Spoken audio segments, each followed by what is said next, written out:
For over 2 decades, northern Nigeria has been the epicenter of conflict in the country, plagued by rising insurgency, terrorism and banditry. The geopolitical zones now contend with a perilous combination of economic exploitation, agricultural decline, social dislocation, and perceived marginalization. It is to galvanize the whole society to tackle the problem that this forum is convened. National Security Advisor Nuhu Ribadu emphasizes the importance of citizens' participation in ending insecurity.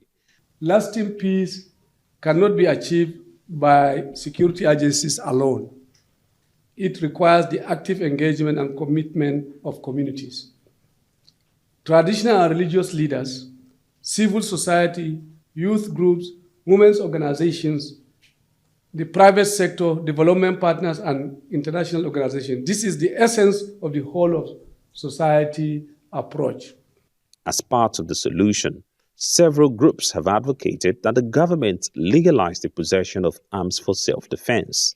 But the Bishop of Sokoto Diocese, Matthew Kuka, says this will only offer a false sense of security. But the challenge before us in Nigeria is also the false belief that the sense of what we call our own, we can rely on ourselves to defend ourselves. The truth of the matter is, and I've always been an apostle of the firm belief that arms are not going to solve our problems. There is a call for communities to arm themselves, but this is not going to last forever. And what will happen to our country is when peace returns, where will those arms go to? So there's a false sense of security that we can defend ourselves. But this is not going to be possible. So we religious leaders must insist in season and out of season that it is not a mistake for me as a Christian that Jesus, when Peter pulled out his sword, Jesus himself said, "Put back your sword."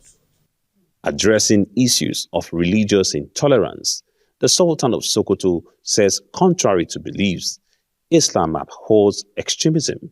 He explains that there is no inherent conflict between Islam and Christianity.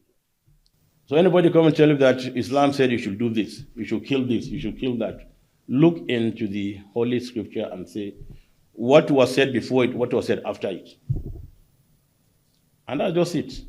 But people turn around the texts to suit them. And it's a very bad way of telling somebody whom you are living peacefully with for centuries, all of a sudden you don't need him. Or he's here to grab my land. Which land? You don't own land. God owns land.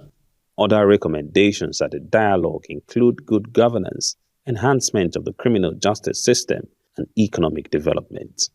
Ferdinand Duroha, Arise News.